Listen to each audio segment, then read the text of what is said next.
Welcome, boys and girls, once again to the Bass Kayak and Beers podcast on the Paddle and Fit Network. It's your boy Armando and co-host Daniel or Perry. How you doing, Danny? Good, man. What's going on, dude? Not much, man. Trying to keep up with all the fishing that's going on. Yeah, for What real. about you? Yeah, same. Just new job, working, blah blah blah. Life. How's, how's your new job treating you? Yeah, it's first week's going great so far. I went to Okeechobee last weekend with the KFL and started a new job this week, so it's been a whirlwind of excitement. All groovy. Yeah. It's cool, man. So today on this episode, what we're gonna be me and Dan. There's no special guests. It's just gonna be me and Dan. We kind of take a break from all the special guests and all that, and talk a little bit about fall weather, fall transition weather. We're gonna be talking about what's our favorite baits that we like to throw on this on this season. You know, early fall, late fall. We also wanted to have Brad Hicks and Matt Souders join us from the final cast. They're both river rats, but both of them are actually fishing on the river today. So, but they did give us a little bit of insight, and we'll go over what they shared with us. But yeah, that's pretty much it, man. Before we dive in, huge thank you to our supporters, Douglas Rods. Go to douglasoutdoors.com. Check out the full lineup, LRS, X Matrix, and the award-winning fly fishing rods, douglasoutdoors.com. Find out what's your nearest authorized dealer. Or not, you can buy them online. Bass Pro Shop is selling them too now online. Really? There you go. They've been, seems like more and more places they're getting branching out. Yeah, man, they're pretty new to the game, but they're really growing. I mean, and their rod designer Fred Conta is just the mad scientist when it comes to designing rods, and he's very, very meticulous about rod designs and all that. So pretty fortunate to be working with that company for sure. Nice rods. So, anyways, before we dive into that, I don't know. Let's see. Anything else? Anything that we can highlight? Oh, I saw Christine Fisher's latest video. Have you seen it where she falls out of her kayak full speed and that thing just keeps going? No, I just saw it was saved to a group, but I didn't look at it. That is hilarious. So I guess they were playing like frisbee while they were doing full throttle on their torpedoes, and she kind of reached out to grab the disc and nearly caught it. Kayak kind of tilted, and she took that business decision of like, "Yep, jump out of the kayak." Why she stand up whenever the motor's running? Come on. Yeah, I think it almost ran over her. Yeah, old Pilates. I mean, she's got some balance, but come on, you can't do that. That is crazy. That's a fun video. I know I'm supposed to wear my kill switch, but I don't wear it. But I'm sure it's illegal or whatever. But I'm not standing up. But I also don't walk up to the front of my kayak either. I don't have that kind of balance. So. I remember Fluke Master Gene Jensen posted one last year where he was fishing in Cado, and the same thing. He was pre-fishing for the national championship, and he hit a stump and he fell off. And I don't think he had a kill switch either, but his was a front mount, so he was able to hang on to his kayak.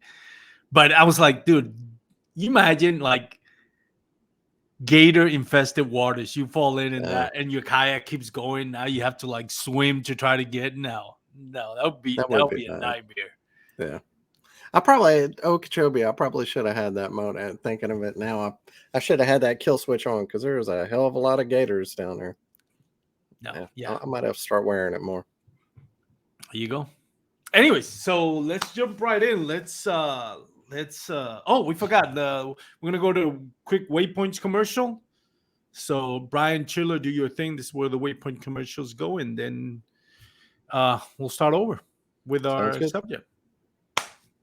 All right, we're back.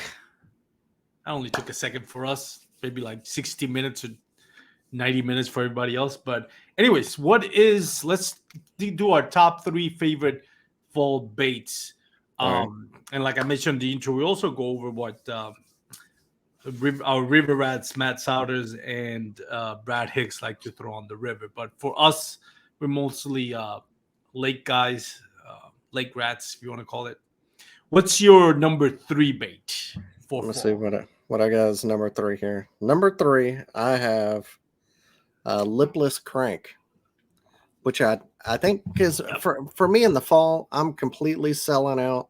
I'm going 100% off a bait fish bite. So if you have shad or any kind of bait fish like that, not in the summer, I primarily target deeper stuff and brim bed. So brims would be the main forage I'd target, that I'm trying to imitate. And then as the fall happens, I'm trying to imitate a shad, some kind of small bait fish. And a lot of times it's the ones this year. So it's really a lot of times it's going to be a smaller bait fish profile. Works even better because sometimes there'll be so many big schools of shad that it's hard to compete with them. So for me, a lipless crank, and that's primarily going to shallow flats. This time of year, the fish, a lot of them go from main lake and they start to go back into the creeks, and that either the first ledge or a creek drain going up into a flat, just like you would in the pre-spawn. And any kind of hard spot, stump, anything else on a shallow flat, not all the way, way, way, way, way back, but any shallow flat. Yeah, that's a lipless crank is just absolutely killer. And whenever you can find them schooled up this time of the starting into the fall, they can just be absolutely lights out. My number one color in the fall, for some reason, I don't know why, would be gold. Now, Yeah. I can't tell you why, but gold. So. Yeah.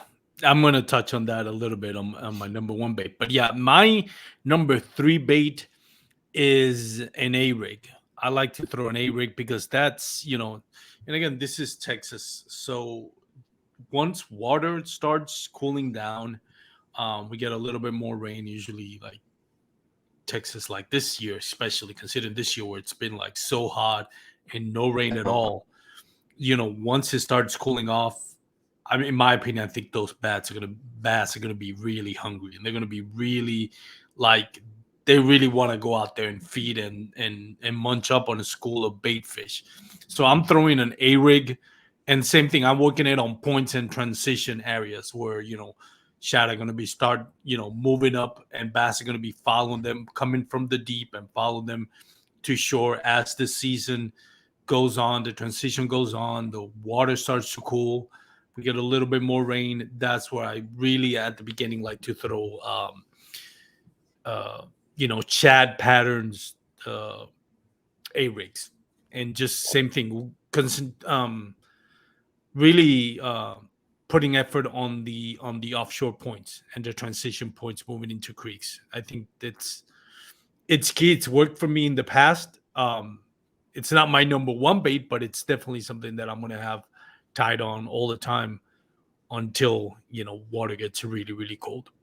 That's a good one. I usually, I don't know, for some reason I keep one in the box, and I can build one out if I think that's the deal, but I never go out with one tied on. It would be one I put together if I think it's just if that's happening. But that's a great bait for sure. Yeah, it's a great bait, and it's a great search bait too. It's schooling. It's a lot of good way to kind of like cover a lot of ground. Yeah, and that's another big point in the fall is it's one of those times a year where they're absolutely grouped up. So you have to cover a lot of water. You're looking for any kind of place. A lot of times it's going to be um, like some place where they can ambush the fish or they can bunch them up. Any kind of little cul-de-sac or anything where they look like they can herd up some shad or something like that. That's a great spot. And if you catch one, keep throwing and spend some time there because it's usually not just one. The fall is a time of the year where it's usually multiple. You can get right real quick in an area. Yep, they're more, like you said, more bunched up. What's your number 2 bait? Spook Junior. So any kind of point, secondary points, anything, and even just anytime you see them bust them on top, you got to have a top water, whether it's like a shower blows or anything else. But again, I'm usually trying to look like a little bit smaller forage in the fall, so I go with a Spook Junior. I replace the hooks. There's a lot of other great ones out there. That's just one, just regular Super Zara Super Spook Junior, and would replace hooks. That's I've got that tied on anytime in the fall. Yeah, that's a good one. I've actually on cold weather days, especially on when it's sunny, spooks have really shine on that because they, it's even though the water may be cold, they're moving up shallow when the sun is high, and they're kind of like looking for that warm water. And spooks have worked really well for me as well. Number two, I was actually gonna go with the lipless crankbait, but you already mentioned it, so I don't want to be redundant. But I'll throw in another one that I like to use on fall, and that is my jerkbait. I love throwing the jerkbait. Uh, for whatever reason, when I started fishing out of a kayak, I just fell in love with the idea of using the jerkbait. Don't ask me why, because it's probably one of the hardest baits to kind of like really dial in how you're going to use it. It's the twitch and in adjusted for different seasons. But I really enjoyed it, and I loved that jerk bait bite. And what I like to do is kind of same thing. I'll go into flats, and if there's a flat where there's a marina in it on sunny days, then I'm gonna work the edges of that marina with a jerk bait. And the good thing about it in fall, you can move it more quickly, right? If it's winter, like the dead of winter, and it's really cold, you kind of like twitch, you know, count to 10, twitch, count to Yeah, 10, super twitch. slow. Yeah. But when they're that active, you just throw it out there. You don't really have to, wait too long. I've actually used them as like a crankbait, and people, I don't think enough people talk about it. I remember the first time I used it, I didn't have it. Again, I was just kind of learning to do kayak fishing, and I really loved the just the idea of fishing a jerkbait. And I didn't have my crankbaits with me. I left them, so I just used the jerkbait as a crankbait, and those things work really well as a crankbait. I don't Yeah, think people talk about it enough, but I'm not gonna banging them against bottom of the rock pile. I would do with a crankbait or a square bill, but I definitely, that's another thing. If I feel like the twitch thing is not working, then I'll give it a couple of tries just on a straight retrieval, and a lot of times I get a lot of bites. If they're really active, you would get bites on it. And like you said, once you found one on um on flats leading up to coves and creeks, usually you'll find quite a few of them. It's not gonna be just one bite. You keep throwing out there, you'll get a couple of more bites. yeah, for sure. Great bait. Yep. What's your number one bait? Spinnerbait. Oh, It's not something I've thrown. It seems like the last 2 or 3 years I've gotten more. It's like I get more and more into a spinnerbait, but it's specifically like a three blade one, like the Accent Triple Shady. Well, one that's got three small blades. Because again, I'm a lot of times in the fall I'm trying to mimic smaller bait fish because they were just born this year, so they're a little bit smaller, and so just a spinnerbait usually just parallel in the bank, parallel in grass lines, things like that. Like I said, just covering water, trying to find places where they're grouped up. Now, I'll give another bit of juice here. If you see a bait ball, and this isn't 100% all the time, but if you see a bait ball on your graph and you have a good graph and it's dialed in, if you see a bait ball and it's just perfect, it's like, oh man, that's just the perfect bait ball right there. There's no bass on it. Because yep. if it were perfect, nothing's going through it, nothing's hitting them to make them break up. But if you see a bait ball that's all jacked up, and maybe you see a streak or two in it, that's the ones you specifically want to target. If you just see some perfect ones, keep going, because there's no fish there, or it wouldn't be perfect. Yeah, and I think a lot of times when you see that bait ball is their tendency is to go um to move up the water column, right? Because they're being attacked from the bottom by bass. They're gonna be shading, and bass are gonna try to corner them. And Yep. if there's now no place to corner them, then they're gonna try to corner them against the surface, right? And it's that thing where they come from behind and then they push it up. That's why you see a lot of like, on early in the morning. I love one thing that I love about going early in the morning is all of a sudden you will see this kind of like National Geographic style video of just like uh and promptu just smacking of top water out of nowhere, especially against the shoreline or bluff. And I mean, once you see that, it's game on. A lot of times here in Texas is maybe stripers or white bass. Yeah. But if you throw it deep enough, might be able to get some of that bass that are feeding on the bottom of it. And it's like you said, once you see on the graph that, like you said, that bait ball, and you see a couple of like orange marks like on the bottom of it, it's on. They're being hammered at that point. That's right.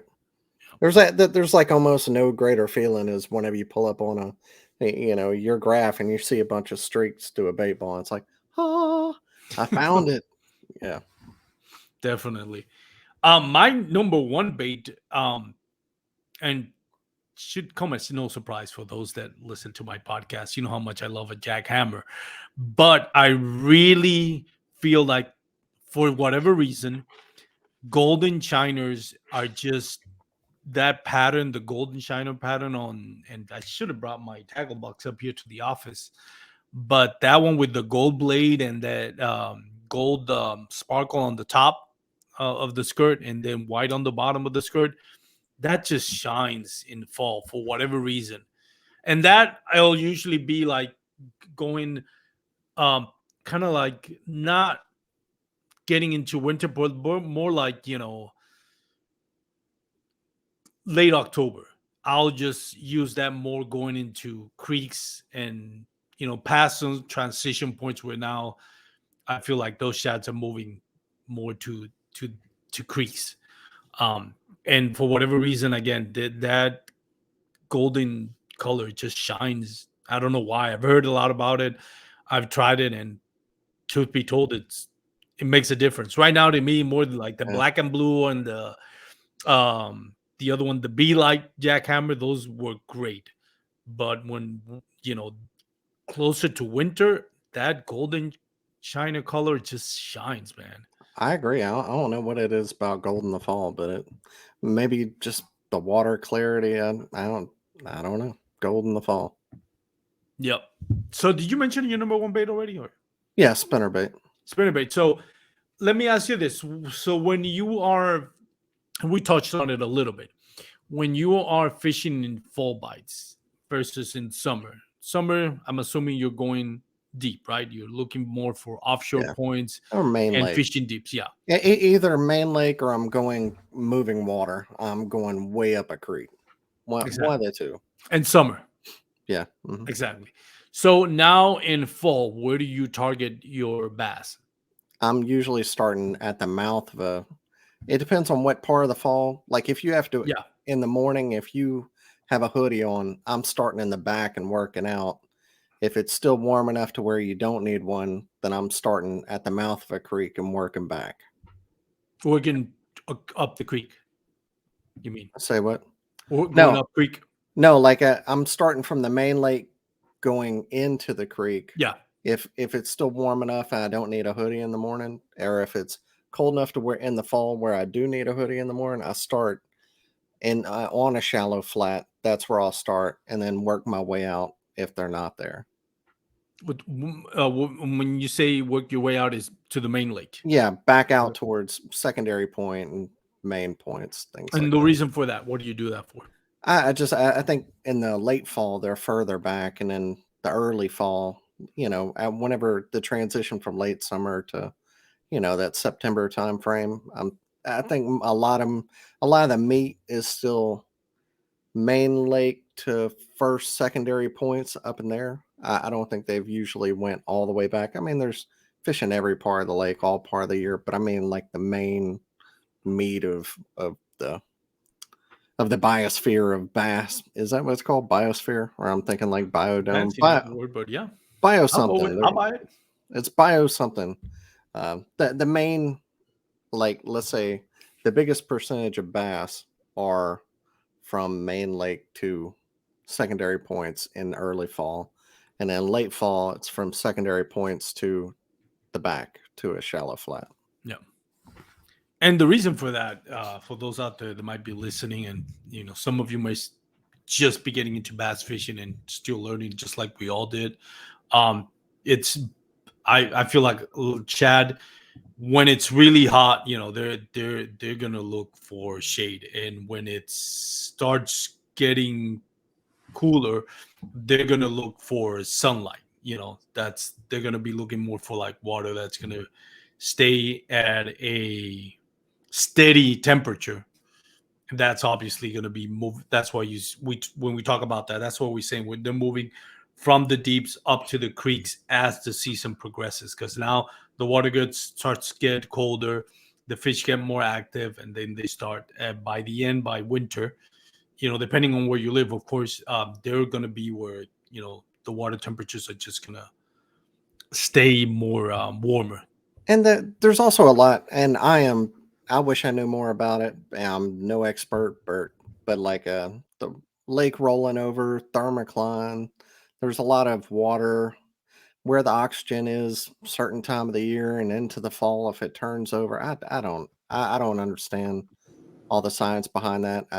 I know there's a lot to that. So I would say research that on your own. Do you get a lot of lake turnover in the late winter? I, I don't know. Like I honestly I don't know what it looks like. I hear people talk about it, but I've never. Sometimes you can see like different. The water does look different at different depths on the graph. Yeah. So I know there's something going on there. I don't understand it. I mean, I just don't. It's extremely hard to Yeah, catch. I'm from Mississippi. I'm not very smart, I guess. I don't know. It's very hard to catch them when the lake is turned over, man. Now I don't here in Texas, if it's a small lake, it'll turn over. Bigger lakes, I really doubt it. Yeah, And I can give you an example of bigger lake. And I think some areas of a lake, like you get a big lake, like say, like for example, trying to think, Sam Rayburn. So Sam Rayburn, probably the whole lake's not going to turn over, but there may be coves or bays or some areas where the water might turn over, but not just the whole that lake. that that'd be a great podcast. Just talk to somebody who understood thermocline and turnover and things like the actual lake. That'd be a good, interesting show. Yeah. Yeah, definitely. I would definitely like to know more about it. I don't, again, it's not something that really affects that much here in Texas. Depending who you ask, I really haven't seen it. I know I fished Grapevine one year when you can tell that it definitely, some of the pockets were turning over just because the water, it hadn't rained. So I expect the water clarity to be, Clear. Yeah. not great, but, good for that type of lake. And that water was super mucky. And it just had a lot of dead debris. Like when I say dead debris, I mean like leaves and twigs, like rotten stuff Yeah. just at the surface. I'm like, that's weird. It hasn't even rained in the last couple of weeks. Why? Yeah. I've seen that before too. Yeah. I don't know why it happens or when it happens. I just know whenever I see that, I'm not fishing in that area. Yeah, no, definitely. And the reason for what it is, just like thermal climate, right? So the water that's warmer is gonna come to the surface. So once we're getting closer to winter where the water's getting cold, so that top water is now sinking and that bottom water is now lifting. That's basically it, because the water on the bottom now it's warmer than the water on the top, so Yeah. it creates that. I have been one of the first times I went on my kayak, I was in Lake Grapevine, and I saw something that I've never seen and I haven't seen since. So it kind of threw me off. And it was the dead of summer. It was going to be like, close to 100. But I got to the lake early thinking, I'll go fish early. Put my kayak on the wall and everything. Just when I was about to load, a rolling storm came through. And it lasted from like 7 a.m. to like 10 a.m., right? So it was, it was just raining, a lot of wind, a lot of rain. So I was like, I just stayed in the car for like 3 hours. Just because at this point, I was like, if I wouldn't have unloaded the kayak, I would have just gone home. Yeah. But at that point, I was like, I already unloaded. By the time this is done, I might as well fish. So I did. And while I was still fishing, it was still raining, but the thunderstorms had left. It was just rain. And once that rain completely left, it did, and all of a sudden the sun was shining bright.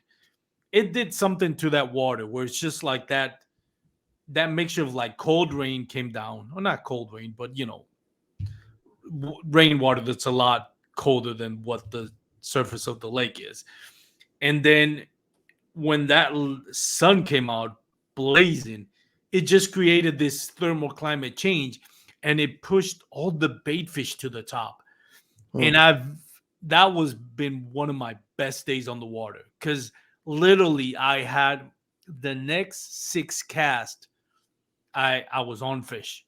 And literally after that, it was just like, even I would get a bite, even though it might have been a short strike or miss hook set or whatever. But it was like I had literally had like 10 casts where it's just one after another. Like, doesn't matter where you throw it, they were gonna bite it.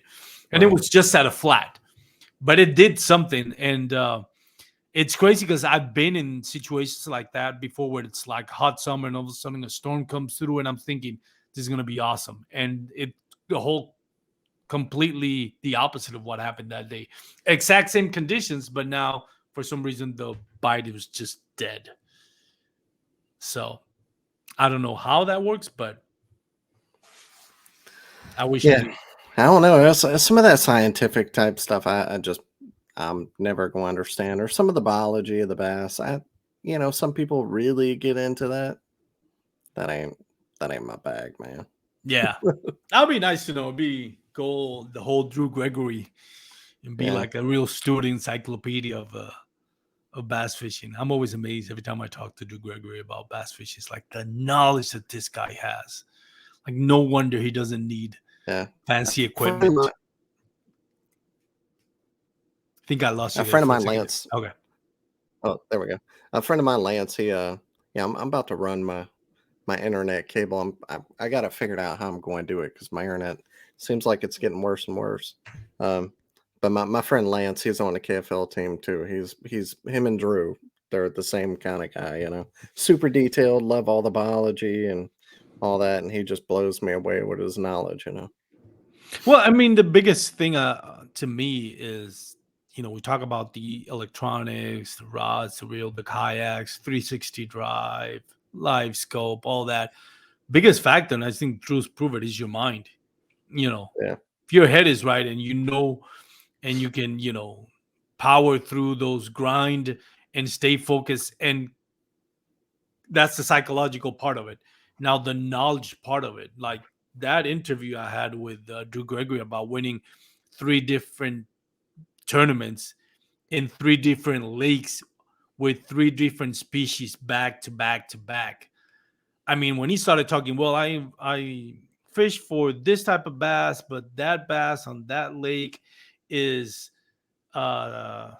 this type of strain. So this type of strain, the bass don't get that big. So instead of going for that bass like everybody was doing, I was going for this type of bass, which means that bass was going to be on this side of the lake. And I'm like, holy crap. I mean, the fact that he has that knowledge on a little known lake that a kayak fishing tournament, national trail, has never been held before, and it's hundreds of miles away from, if not thousands, from where he actually lives. Yeah. It's like, that is amazing. That is amazing. Like, I struggle just to get intel on my local Grapevine Lake, which next door, or Lake Worth, which is like 5 minutes from here, or Arlington. But that guy, the way that it's just amazing, man. It's just his biggest tool is his brain, his knowledge, just having that information and just focusing, not letting get, the knowledge. I go back to it, the knowledge and the psychological part of it, which is just staying true to your game plan, regardless of of the grind or the struggles. It's crazy. Yeah. So that's it. Read a book instead of buying a life school. That's my advice to you all listening. Read a book about bass fishing or go to the internet. But anyway, so I want to go over one of the things that I was talking to, like I said, Matt Souders and Brad Hicks. There are, like I mentioned, are river rats. And I wanted, since they couldn't come on, I asked them, what are their top baits when we apply it to skinny bodies of water like creeks and rivers like they do. Matt was telling me that one of the things he loves to do is jackhammer, a crankbait, and a jig. And then once fall is almost at winter, then he goes for a Ned rig, which makes sense, And then Brad, jerkbait, same as I do, Ned rig, and one that kind of surprised me, popper. And contrary to what you were saying, and maybe this is just because of it's on the river, but he actually likes to beef up his presentation. You were saying like you like going more for like Smaller baits. downsizing. Yeah. He's actually beefing up his baits, so he's using bigger swim baits. But again, he goes for like smallmouth. Like I was just reading what the notes he gave me. Smallmouth diets change from cross in the summer to bait fish in the fall, so that's why he kind of like beefs up his swim baits. So good There knowledge you go. there. Swim bait. That would have been my number 4. Just a single swim bait like a Okashira or Like a glide Kayak. bait or a No, it's a Okashira. Yeah, small little swim bait like a oh yeah. Okashira. Yeah, yeah. It's our little 3.8 Kayak. 3.5-inch egg zone right there. Yep. Same thing. It's small swim baits like the flashy swimmer with that little egg zone right there. Any like 3.5-4-inch swim bait with a flashy swimmer. That's kind of like a spinnerbait, but that's awesome this time of the year. Underspins. Any kind of small single swim bait deal is awesome. Now let me ask you this, Dan. Do you get a lot of like rocky, no grass kind of lakes that you fish within where you in your neck of the woods, or is Yeah, mainly just grass? we have Smith Lake and Logan Martin. They're both no grass kind of lakes. What is the difference in, if any, when you are in fall, applying it to fall transition fall season, or would you be throwing at a rocky lake versus a grassy lake? Um, Usually whenever I go to a rocky lake, it seems like I'm focusing more on any kind of cover. Like like maybe if I'm on a regular lake, I'd be looking for more kind of bait fish or flats and things like that. It seems like whenever I go to more of a rocky lake, there's less. I'd probably be flipping more. I'd probably be more of a wacky rig under docks and a bait fish color, or flipping some kind of white or like like a silvery, sparkly, silvery kind of flipping a bait like that. Like I know Jason Christie is Christie Critter, and he goes to it's like a sparkly kind of deal in the fall. That's what he throws.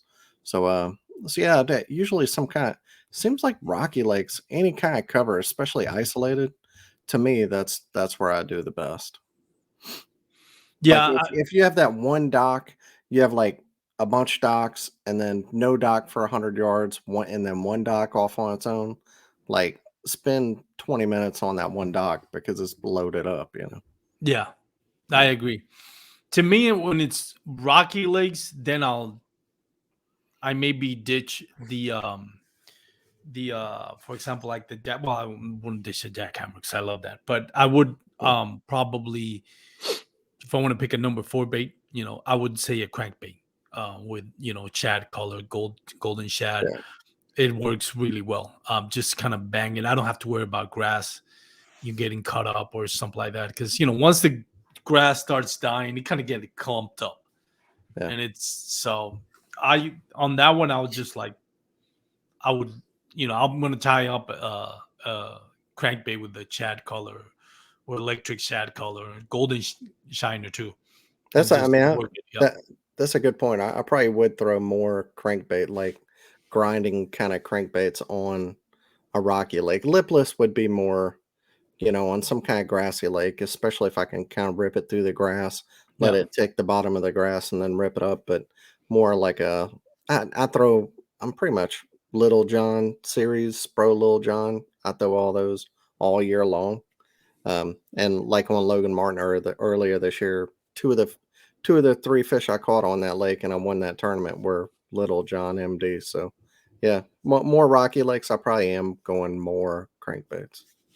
Yeah, for real. Definitely. And spooks. That's another one that I like to Yeah. throw on rock like spooks.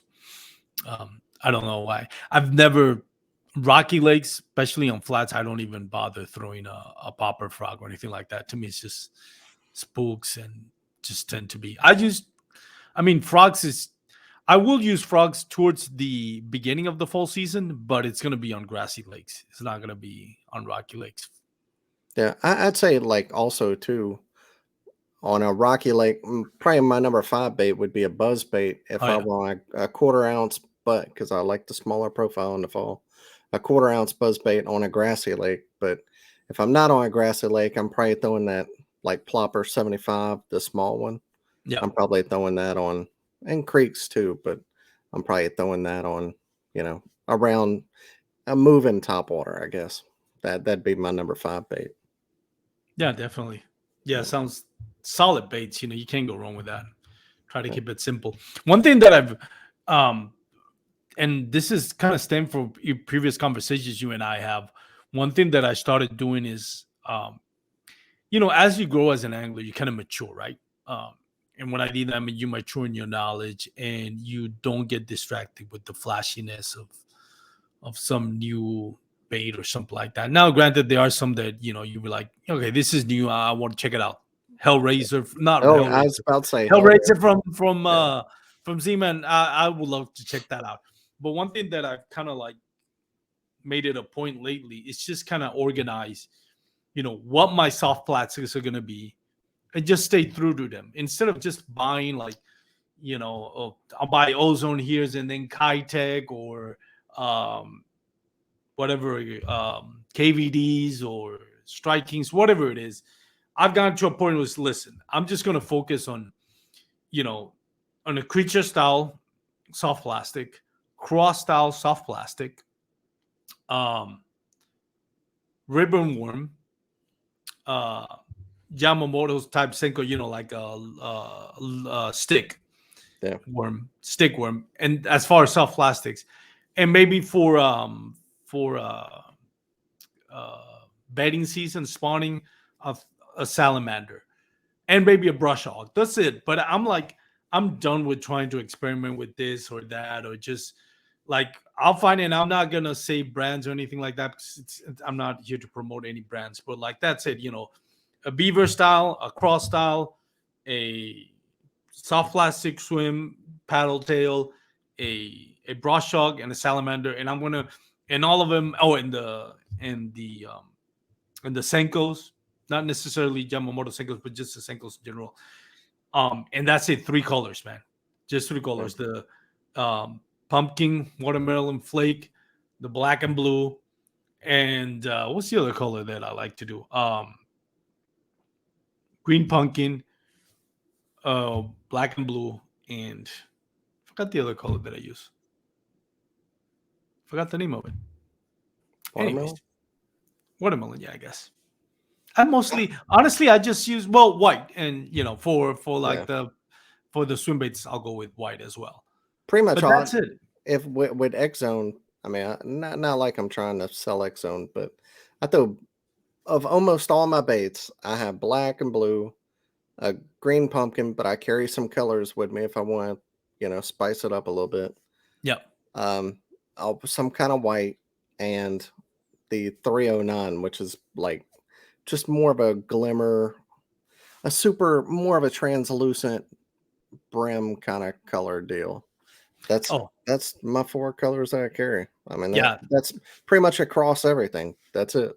Yeah, I forgot the red. So more of a red color, like a cross style color. So I, cross style, yeah. um, green pumpkin, and black and blue, pretty much. And that's for like my creature baits. My crop baits is gonna be same thing.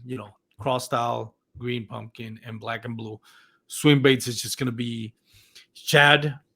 Pretty much like white, uh, and golden shiner. Electric shad, some Like, yeah, some mhm. kind of like two or three, and that's it. Because I'm Yeah. done with all the. Smoke shad, electric shad, both Yep. those are good. You know what I miss? The brush hogs with the from Zoom, the African African South Fiesta African special. Sav. Oh my god, those things were Mm. so good. They don't make them anymore. I've never thrown that color, but Oh, I know some people love so it. good. It is I, amazing. I got the ribbon tailworms with it now. mm. And again, this is, I know we're kind of going down um on a rabbit hole here. We kind of forgot. We not no longer No, talking it's about cool. fall baits, but just kind of like simplicity of just soft plastic. That's something I'm working on. Again, something I feel like as I try to learn and keep growing as an angler, I think that's one of the things. Just cutting, simplifying. I know what I like now, and all I need is about 2 or 3 colors of that for Yeah. different occasions, and that's it. Maybe an outliner here and there for very specific, like maybe bedding season and stuff like that. But that's pretty much it. I like, like me, Tennessee River in the summer. There's like some colors, like plums and things like that, peanut butter and jelly, or Yeah.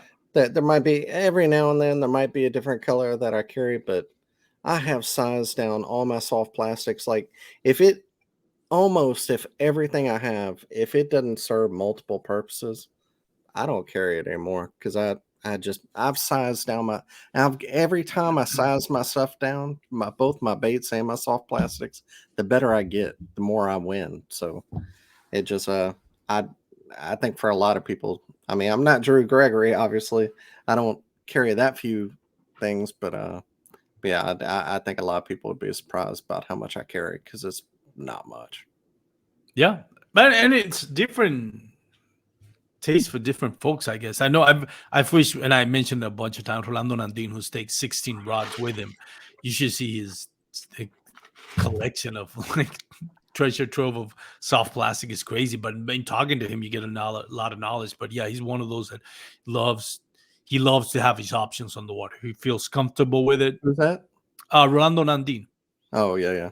Yeah. So he's the guy's really good at it. So like I said, it doesn't mean you can go the Drew Gregory route and simplify it and have great success like Drew Gregory has, or you can go the Rolando Nandin route where he wants options. He feels comfortable with having a lot of options on the water, and you can tell Rolando Nandin is one of the best at it right now. Yeah.